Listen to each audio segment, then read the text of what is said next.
DTV news కి స్వాగతం. ముందుగా బులెటిన్ లో హెడ్లైన్స్. పాలమూరుకు అన్యాయం చేస్తే ఊరుకోను. రేవంత్ ప్రభుత్వంపై విరుచుకుపడిన ఎంపీ డీకే అరుణ. జిందాల్ రాకుండా అడ్డుకున్నది చంద్రబాబే ఆరోపించిన మాజీ మంత్రి గుడివాడ అమర్నాథ్. దావోస్ పర్యటన ముగించుకుని హైదరాబాద్ చేరుకున్న తెలంగాణ ముఖ్యమంత్రి రేవంత్ రెడ్డి ఘన స్వాగతం పలికిన అభిమానులు. అదానిపై చర్యలకు చంద్రబాబు భయపడుతున్నారు.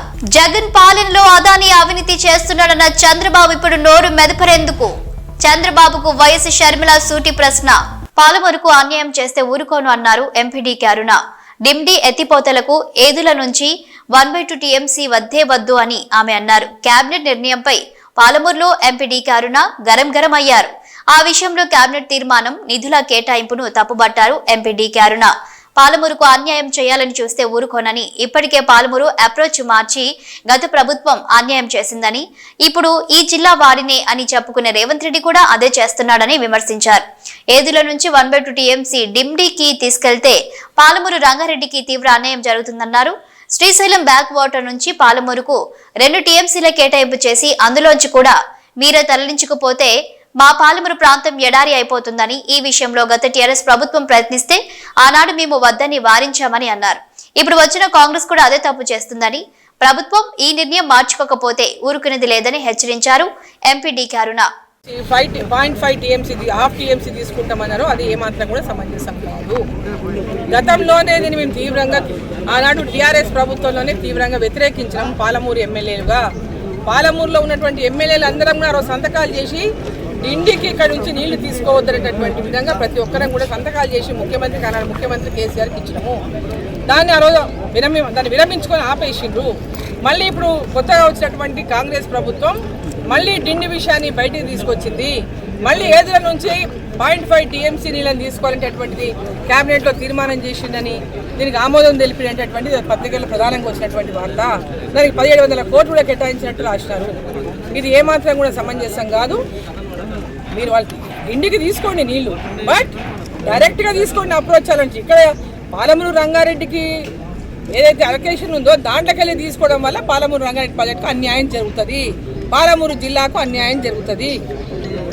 రాష్ట్ర అభివృద్ధి కుంటుపడిపోయిందంటూ వైఎస్ఆర్సీపీ ప్రభుత్వంపై టీడీపీ తప్పుడు ఆరోపణలు చేసిందని, ఇంకా చేస్తూనే ఉందని అన్నారు మాజీ మంత్రి గుడివాడ అమర్నాథ్. జగన్ హయాంలో దావోస్ కు వెళ్లి ఎంఓయూలు చేసుకుని వాటిని రాష్ట్రంలో ప్రారంభం అయ్యేలా చేశామని, చంద్రబాబు చేసింది ఏమిటంటే జిందాల్పై తప్పుడు ప్రచారం చేసి జేఎస్డబ్ల్యూ ఏపీలో పెట్టాల్సిన 3.5 లక్షల కోట్ల పెట్టుబడులను రాకుండా తరిమేశారు. కేవలం గత ప్రభుత్వ హయాంలో వచ్చాయనే కారణంతో రాజకీయ కక్షతో ఏపీలో లక్షల కోట్లు పెట్టుబడి పెట్టే సంస్థను రాకుండా చేశారు. రాష్ట్ర అభివృద్ధి కుంటుపడిపోయిందంటూ వైఎస్ఆర్సీపీ ప్రభుత్వంపై తప్పుడు ఆరోపణలు చేశారు. తలసరి ఆదాయంలో 18వ స్థానంలో ఉన్న ఏపీ వైఎస్ జగన్ హయాంలో 15వ స్థానానికి చేరుకుంది. దేశంలో ఇండస్ట్రియల్ గ్రోత్ లో 11వ స్థానంలో ఉన్న ఏపీని 2024లో 9వ స్థానంలోకి తెచ్చాం. ఇది రాష్ట్ర అభివృద్ధి కాదా అంటూ ప్రశ్నించారు మాజీ మంత్రి గుడివాడ అమర్నాథ్. గతంలో మేము వెళ్ళిన తర్వాత కూడా వెళ్ళొచ్చినప్పుడు చెప్పాం, చాలా మంది చర్చించాం, 3-4 ఎంఓయూలు చేసుకున్నాం. తర్వాత జరిగినటువంటి ఎంఓయూల్ని గ్రౌండ్ చేశాం, ప్రాజెక్టులు నడుస్తూ ఉన్నాయి. తీరా మీరు చేసింది నిన్న వెళ్ళి చేసింది ఏంటంటే జేఎస్డబ్ల్యూ జిందాల్ వారు రాష్ట్రంలో పెట్టాల్సినటువంటి 3.5 లక్షల కోట్ల రూపాయల పెట్టుబడుల్ని మీరు పెట్టకుండా వాళ్ళు తగిలేశారు బయటికి. ఆ పెట్టుబడి అంతా కూడా ఈరోజు మహారాష్ట్రకు పోయింది. లేనిపోయినటువంటి తప్పుడు ప్రచారం మా మీద చేసి, మా ప్రభుత్వం మీద ఆరోజు చేసి ఈరోజు 3.5 లక్షల కోట్ల రూపాయలు రాష్ట్రానికి రావాల్సినటువంటి పెట్టుబడుల్ని మీరు తరిమేశారు మొన్న జరిగినటువంటి సదస్సుల ద్వారా. కేవలం రాజకీయపరమైనటువంటి కక్షతో, కేవలం గత ప్రభుత్వంలో వారు పెట్టుబడులు ఈ రాష్ట్రంలో పెడతామన్నారనేటువంటి ఉద్దేశంతో రాష్ట్రానికి మీరు అన్యాయం చేసినటువంటి సందర్భాన్ని ఈరోజు మీ ద్వారా ప్రజలకు తెలియజేస్తా ఉన్నాం. పోనీ అదేం పొల్యూటింగ్ ఇండస్ట్రీ కాదు, గ్రీన్ ఎనర్జీకి సంబంధించి 3.5 లక్షల కోట్ల రూపాయల పెట్టుబడులు ఈ రాష్ట్రంలో పెడతామని చెప్పి ఆ రోజు జిందాల్ ఆ రోజు అప్పుడు ముఖ్యమంత్రి జగన్మోహన్ రెడ్డి గారితో చర్చించి ముందుకు వస్తే ఈ పెట్టుబడులన్నీ కూడా ఆ రోజు జగన్మోహన్ రెడ్డి గారి హయాంలో వారు ముందుకు వచ్చారనేటువంటి ఉద్దేశంతో నిన్న వారిని తరిమేసేటువంటి కార్యక్రమం చేశారు. మీరు బ్రాండ్ ఇమేజ్ గురించి, రాష్ట్రం గురించి, రాష్ట్రం గత 5 సంవత్సరాలు 2019 నుంచి 24 మధ్యలో ఏదో అన్యాయం జరిగిపోయింది, రాష్ట్ర అభివృద్ధి కుండిపడిపోయింది అనేటువంటి తప్పుడు మాటలు మీరు చెప్పారే. పర్ క్యాపిటా ఇన్కంలో 2019 సంవత్సరం అంటే తెలుగుదేశం పార్టీ ఆ రోజు అధికారంలోంచి దిగిపోయినటువంటి సమయానికి పర్ క్యాపిటా అంటే తలసరి ఆదాయం దేశంలో 18వ స్థానంలో ఉన్నటువంటి ఆంధ్రప్రదేశ్ రాష్ట్రం 2024 వైఎస్ఆర్ కాంగ్రెస్ పార్టీ ప్రభుత్వం దిగిపోయేటువంటి సమయానికి 15వ స్థానంలో తీసుకొని వచ్చాం. 18వ స్థానం నుంచి 15వ స్థానంలోకి పర్ క్యాపిటా ఇన్కమ్ రాష్ట్ర తలసరి ఆదాయాన్ని 3-4 స్థానాలు పైకి తీసుకొని వచ్చేటువంటి కార్యక్రమం చేసింది వైఎస్ఆర్ కాంగ్రెస్ పార్టీ ప్రభుత్వం జగన్మోహన్ రెడ్డి గారి నాయకత్వంలో. అలాగే ఇండస్ట్రియల్ గ్రోత్ లో, మ్యానుఫ్యాక్చరింగ్ లో కానీ, లేకపోతే ఫార్మాలో కానీ, ఇతరితర ఇండస్ట్రీస్ లో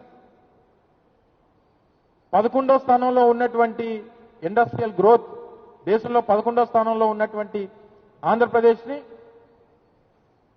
2019 తెలుగుదేశం పార్టీ ప్రభుత్వం పడిపోయేటువంటి సమయానికి 11వ స్థానంలో ఉన్నటువంటి దాన్ని 2024కు వచ్చేసరికి ఈరోజు 9వ స్థానంలోకి తీసుకొని వచ్చాం.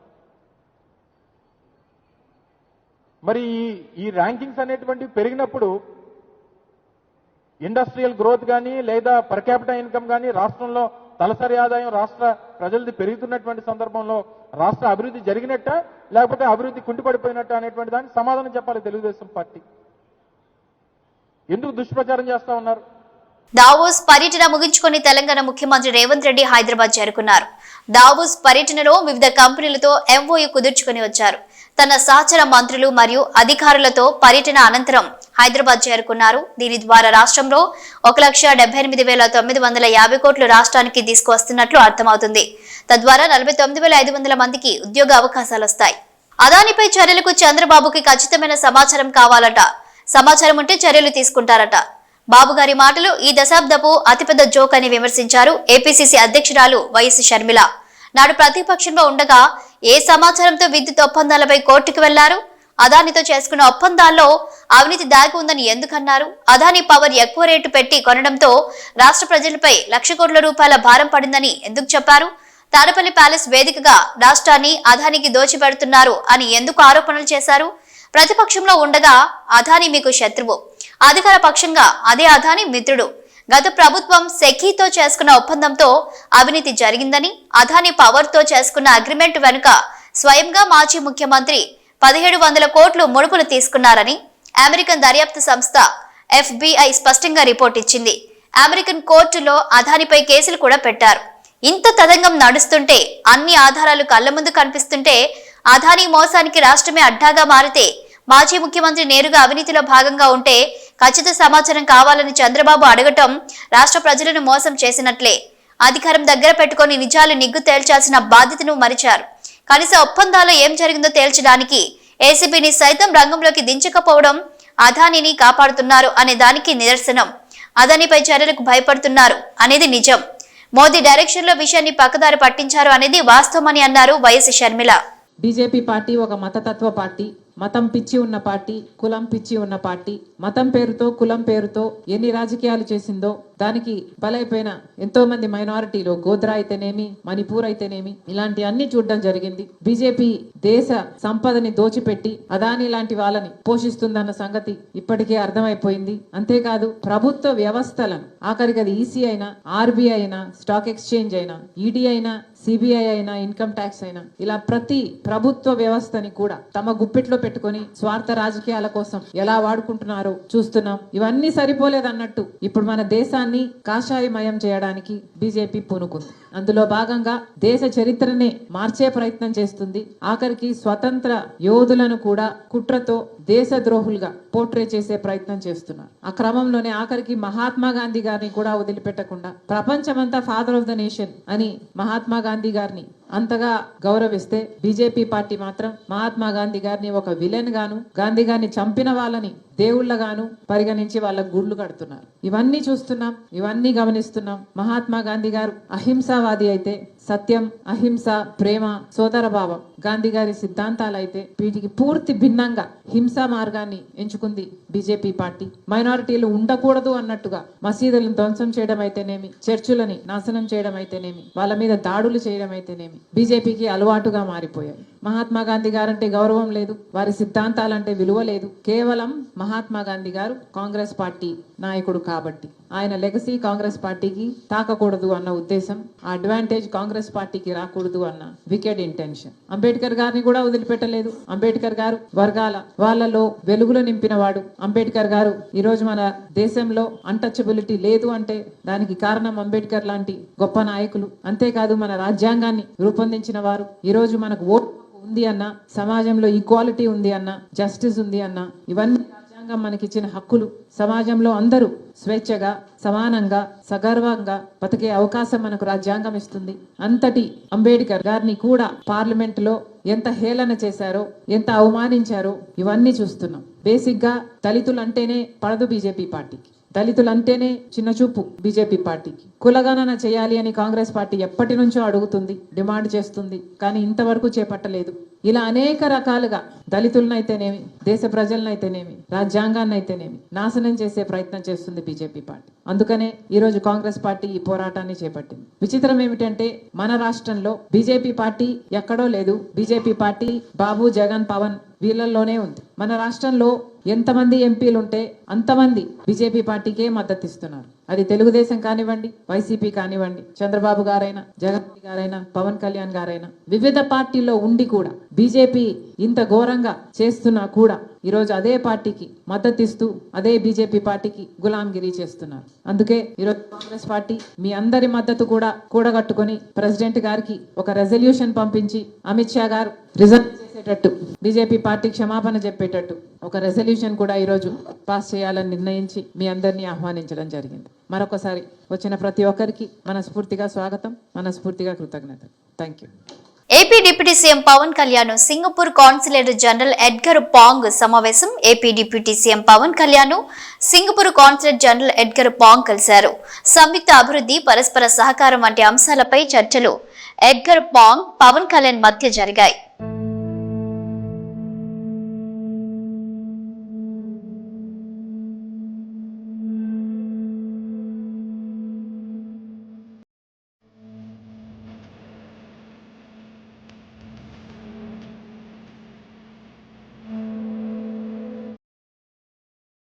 ఇందిరమ్మ ఇళ్ల జాబితాలో తన పేరు లేదంటూ గ్రామ సభలో ఓ వికలాంగురాలు ఆవేదన వ్యక్తం చేశారు.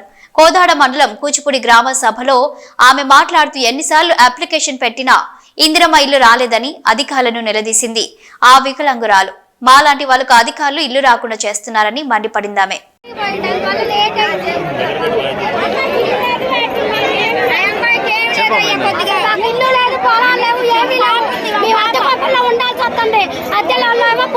ఖాళీ చేస్తున్నారు.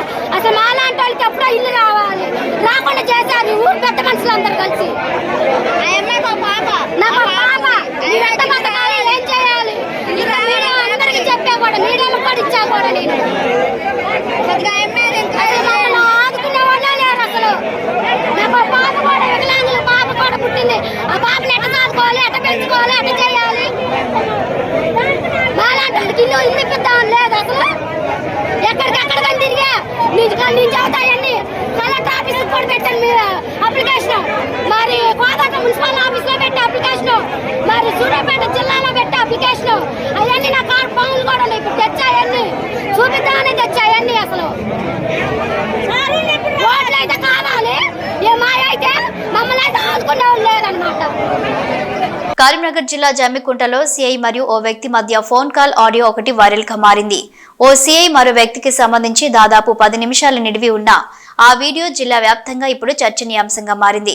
తనపై పెట్టిన అట్రాసిటీ కేసులో 3 లక్షలు తీసుకుని కూడా ఎందుకు కేసు నమోదు చేశావంటూ సదరు వ్యక్తి సిఐని అడగడం సంచలనంగా మారింది. బాత్రూంలో డబ్బులు పెట్టేటప్పుడు తాను వీడియో రికార్డు చేశానని, దాన్ని మీ ఉన్నత అధికారులు మీడియాకు పంపిస్తానంటూ సిఐని హెచ్చరించాడు. కాపాడాలంటూ లక్షలు ఇచ్చినా కేసు పెట్టావంటూ సిఐతో వాగ్వాదానికి దిగాడు. సిఐ మాత్రం స్టేషన్ కు రా, అన్ని విషయాలు వివరంగా మాట్లాడుకుందామంటూ నెమ్మది స్వరంతో సమాధానం చెప్తున్నట్లు ఆడియో ద్వారా తెలుస్తుంది. ఈ సంభాషణకు సంబంధించిన ఆడియో తాజాగా బయటకు రాగా సంచలనం సృష్టిస్తోంది. సోషల్ మీడియాలో తెగ వైరల్ గా మారింది. మరోవైపు ఈ ఆడియో వ్యవహారం డిపార్ట్మెంట్ ఉన్నత అధికారుల దృష్టికి వెళ్లినట్లు తెలుస్తోంది. హలో సార్, నేను బయట ఉన్నాను. Listen to me. క్రికెట్ దగ్గర ఉన్నారండి. వినండి ముందుగా వినండి. ఏమైందో చెప్పండి. నువ్వు చెప్తున్నాను. ఆ రోజు మీ బాత్రూమ్ లో తీసుకొచ్చి 3 లక్షలు పెట్టాను, చూసిరా? అది 3 లక్షలు ఎవరు? వినండి. హలో, ఎవరు పెట్టారండి? ఆ వీడియో రికార్డింగ్ మీ సీసీ ఫుటేజ్ కనీసం అది మీ ఆ మాత్రం క్యాచ్ చేసుకోకుండా ఏమైందండి? మినిమం నేను 3 లక్షల రూపాయలు లోపల దాని లోపల మీ దగ్గరనే సీసీ ఫుటేజ్ ఉన్నది కదా, దాన్ని మీరు దృష్టిలో పెట్టుకోకుండా ఏమనుకుంటున్నావు? ఏమైంది ఇప్పుడు ఏం మాట్లాడుతున్నావు? ఎందుకు మాట్లాడుతున్నావు? ఇప్పుడు ఈ ఫుటేజ్ నేను ఎవరికి పంపించాలి? ఎవరి ఫుటేజ్ ఎవరికి పంపిస్తావు? నేను మీకు 3 లక్షల రూపాయలు అంశము వినండి. ఇప్పుడు మీడియాకి డిస్ప్లే చేయాలా? ఒకసారి అండి, ఒకసారి ఎందుకు వస్తా? అది కాదు సార్, వేరే ఇప్పుడు ఏం మాట్లాడుతున్నావు? ఏమైంది? ఎందుకు మాట్లాడుతున్నావు? ఇవన్నీ పిట్ల కథలు వద్దు కానీ, గౌరవనీయ సబ్ ఇన్స్పెక్టర్ పోలీస్, మీరు ఆ రోజు తీసుకున్నటువంటి అసలు మీరు అన్ని చూసారు కానీ నా మీద పెన్ను పెట్టుకున్నా అది అంతా క్యాప్చర్ చేస్తాందని కనీసం జ్ఞానం లేకుండా 3 లక్షల రూపాయలు లంచం తీసుకుంటారు. ఎట్లా 3 లక్షలు తీసుకున్నాను? బాజాప్తా ఒకసారి నువ్వు చూపెట్టారు కాదు. ఇప్పుడు నేను మీడియాకి రిలీజ్ చేస్తున్నా. నేను మీ బాత్రూమ్ ఏమైందో చెప్పరండి. ఇవన్నీ కాదు రవిభాయ్, ఇవన్నీ కాదు. ఇప్పుడు ఏంటిది? ఇప్పుడు మీరు మాట్లాడేది ఏంటి చెప్పండి. మరి రవిభాయ్, నువ్వు నన్ను ఏమో హెచ్చరించుతావు. నేను వ్యక్తిని రవిభాయ్, నువ్వు అసలు మిస్టేక్ చేసింది ఎక్కడ తెలుసా? నేను యాకూబ్కి ఇస్తా అన్న తర్వాత నువ్వు మిస్టేక్ చేసి నన్ను నమ్మినవు. నువ్వు నన్ను నమ్మడమే నువ్వు చేసిన మిస్టేక్ రవిభాయ్. నా మాట విను. సరే, ఇప్పుడు నేను పోలీస్ స్టేషన్ కాదు ఉన్నా, నువ్వు వస్తాను అన్నావు. ఇప్పుడు నేను పోలీస్ స్టేషన్ వరకు కూడా రావట్లేదు. నేను ఇప్పుడు దీన్ని మీడియా లోపల హైలైట్ చేస్తున్నా. ఎందుకంటే బాత్రూమ్ లోపలికి పోయి నేను కవర్ బకెట్లో ఎట్లా పెట్టినాను, ఆ ఫుటేజ్ ఆ టైం కూడా రాసుకున్నాను. అవన్నీ ఈజ్ ద రైట్ థింక్. ఇప్పుడు నేను దీన్ని డిస్ప్లే చేయదలుచుకున్నా. ఓకేనా? ఇప్పుడు నువ్వు బాత్రూమ్ లో పెట్టేసి చేసుకున్నా అని చెప్పేసి అంటే ఇప్పుడు నువ్వు కావాలని చెప్పేసి అని కూడా పెట్టచ్చు కదా. ఇప్పుడు నీకు కావాలంటే చాంబర్ లోపల అన్నోన్ పర్సన్ ఎట్లా నువ్వు టాయిలెట్ పోస్తావు అని చెప్పేసి అంటే పోతావు అని చెప్పేసి అంటే అది కాదండి. ఇప్పుడు మీరు దేనికోసం మాట్లాడుతున్నారండి? దేని గురించి అంటే రవి భాయ్, ఇప్పుడు నా దగ్గర ఎవరు లేరు. ఏందో చెప్పండి. ఇప్పుడు ఏందో చెప్పండి అనకు.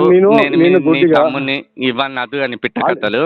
అదే సాబిర్ భాయ్, నీకు ఏం కావాలి? ఇప్పుడు నువ్వు ఏం మాట్లాడదలుచుకున్నావు? సరే, ఒక కృష్ణారావు గారిని తీసేసినావు. ఆ టైం కృష్ణారావు గారు వచ్చి మాట్లాడిపిస్తున్నావు. మీకు లంచం ఇచ్చిన, బాత్రూమ్ లో పెట్టినా, దాని తర్వాత కూడా ఎట్లా ఎఫ్ఐఆర్ చేసిరు మీరు అట్రాసిటీ? సరే, మీరు ఏవచ్చు, అది గౌరవ ఇప్పుడు సార్కి చెప్పండి, దాన్ని తెలిసేసుకొని. ఇప్పుడు మీరు కావాలని చెప్పేసుకొని ఇప్పుడు వాళ్ళు ఇచ్చింది కాబట్టి చేసింది అని చెప్పేసి అని చేస్తే ఇప్పుడు విత్ వీడియో చూపించుతా. నేను విత్ వీడియో మీరు ఒకసారి నేనే స్టేషన్ కి ఎందుకు రావాలి? నేను దాన్ని డిస్ప్లే చేస్తా కదా. దావోస్ పర్యటన గతంలో జగన్ విహారయాత్రకు వెళ్లినట్లుగా వెళ్లి వస్తే ఈనాడు చంద్రబాబు ప్రముఖ కంపెనీలతో ఎంఓయూలను కుదుర్చుకుని వచ్చారని అన్నారు తెలుగుదేశం పార్టీ పోలిట్ బ్యూరో సభ్యులు వర్ల రామయ్య. సార్, అందరికీ నమస్కారం అండి. చంద్రబాబు నాయుడు గారు రాష్ట్ర ముఖ్యమంత్రి వర్యులు ఆంధ్రప్రదేశ్ రాష్ట్రాన్ని సర్వతోముఖాభివృద్ధి చెందే రీతిలో పరిశ్రమలు తీసుకురావాలి రాష్ట్రానికి, వేలాది మంది నిరుద్యోగులకు ఉద్యోగ కల్పన జరగాలి, అన్ని రకాలుగా రాష్ట్రం అభివృద్ధి చెందాలని ఒక లక్ష్యంతో దావోస్కు వెళ్ళటం, చంద్రబాబు గారితో పాటు ఐటీ శాఖ మంత్రులు నారా లోకేష్ బాబు గారు తదితర బృందం దావోస్ వెళ్ళటం మనందరికీ తెలుసు. క్షణం తీరిక లేకుండా దావోస్లో వారు పడిన శ్రమ, వాళ్ళ ఆరాటం, వాళ్ళ అభిమతం అంతా కూడా రాష్ట్రానికి పెట్టుబడులు తీసుకురావాలి, పరిశ్రమలు తీసుకురావాలి, నిరుద్యోగ బిడ్డలకి ఉద్యోగ కల్పన జరిపించాలి, రాష్ట్రాన్ని అన్ని రకాలుగా అభివృద్ధి చెందే రీతిలో చూడాలనేది వారి తపన. విజన్ 2047 అమలు చేయాలని రాబోయే రోజుల్లో భారతదేశంలో ఆంధ్రప్రదేశాన్ని అగ్రస్థానంలో ఉంచాలన్న తపన నారా చంద్రబాబు నాయుడు గారిది. లక్ష్యం కూటమి ప్రభుత్వానికి. లోకేష్ బాబు గారు కూడా తనకున్న శక్తియుక్తులన్నీ, తనకున్న జ్ఞానం మొత్తాన్ని కూడా అక్కడ పెట్టి రాష్ట్రంలో పెట్టుబడులు తీసుకురావడానికి పడుతున్న తపన అభినందనీయం, వర్ణనాతీతం అని చెప్పి కూడా నేను తెలియజేస్తున్నా. జగన్మోహన్ రెడ్డి గారు ఏదో మాట్లాడతారు. ఆయన మంత్రులు ఉన్నారు, ఒక చిట్టా ఉంది, 4-5 పాపం ఉన్నారు ఆయనకి, నోటుకొచ్చినట్టు మాట్లాడతారు. మీరు గతంలో దావోస్కి వెళ్ళారు జగన్మోహన్ రెడ్డి గారు. ఎందుకు వెళ్ళారు? పెట్టుబడులు తీసుకురావటానికా, లేకుంటే లండన్లో ఉన్న మీ బిడ్డలను చూడటానికా? చూడటం తప్పని నేను అంటలేదండి, నేను చాలా జాగ్రత్తగా మాట్లాడతా. మీరు ఆ రోజున మీరు దావోస్కి వెళ్ళారు, 4 సంవత్సరాలు ఇది ఉంటే మీరు ఒకసారి వెళ్ళినట్టున్నారు దావోస్కి. What you have done there? ఏం చేశారు మీరు అక్కడ? చలిగా ఉందని రూమ్లో కూర్చొని పాస్తా తింటూ కూర్చున్నారు. పాస్తా ఆయనకు చాలా ఇష్టం అంట జగన్మోహన్ రెడ్డి గారికి పాస్తా. అక్కడ విరివిగా దొరుకుతుంది. మనం బిర్యానీ అనుకోండి, సపోజ్ మనకు మటన్ బిర్యానీ ఎలాగో అక్కడ పాస్తా. రూమ్లో పాస్తా తినుకుంటూ కూర్చున్నవాడటండి ఈయన. ఆ పెట్టుబడులు జరిగే ఆ ప్రాంగణానికి వెళ్ళలేదు ఆయన. చలిగా ఉంది, అమ్మో ఇది ఎక్కడని. అది నేనంటున్న మాట కదా, వాళ్ళ మంత్రి అన్నాడు ఆ రోజున. ఐటీ శాఖ మంత్రి అమర్నాథ్ రెడ్డి అనుకుంటా, కుర్రాడు పాపం, నోటికొచ్చినట్లుగా మాట్లాడతారు అర్థం పర్థం లేకుండా. అవునండి, ఎవరు వెళ్తారండి? -6 చలి ఉంటుందండి. స్నానం చేయటం చాలా ఇబ్బంది అండి. మేము ఇంతవరకు స్నానం చేయలేదండి దావోస్లో 4 రోజులు అన్నాడు దుంపదాకా. దావోస్లో స్నానం చేయలేదట అతనే అన్నాడు, మంత్రి అన్నాడు. చలిగా ఉంటుందండి, మేము స్నానం చేయలేదు అక్కడ.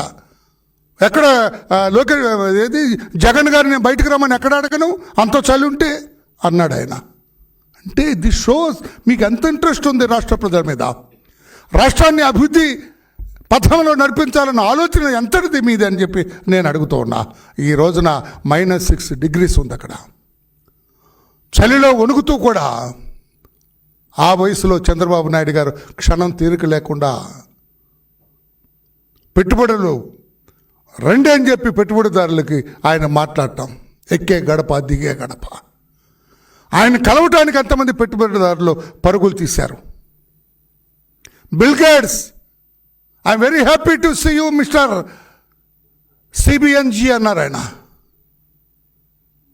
మిమ్మల్ని ఎవరు అన్నారా? జగన్ గారు మీరు వస్తే దూరంగా వెళ్ళారు, ఎక్కడ కమిషన్లు కొడతారోనని. నిజం కాదా? చంద్రబాబు నాయుడు గారికి స్వాగతం పలికారు ప్రతి టెంట్లో కూడా. మేము వస్తాం, పెట్టుబడులు పెడతామని స్వాగతించారు చంద్రబాబు నాయుడు గారిని. అది చంద్రబాబు నాయుడు గారికి మీకు. శ్రీ సత్యసాయి జిల్లా రాప్తాడు నియోజకవర్గం రామగిరి మండలం శ్రీహరిపురం గ్రామంలో ప్రజానాయకుడు మాజీ మంత్రి పరిటాల రవీంద్ర 20వ వర్ధంతి సందర్భంగా ఆ మహనీయుడికి ఘన నివాళి అర్పించిన శ్రీ సత్యసాయి జిల్లా బీసీసీఎల్ జిల్లా అధ్యక్షులు బి రంగయ్య. ఈ కార్యక్రమంలో పార్టీ నాయకులు మరియు కార్యకర్తలు, పరిటాల రవణ అభిమానులు పాల్గొని నివాళులు అర్పించారు. ఇవి బులెటిన్ అప్డేట్స్. Keep watching.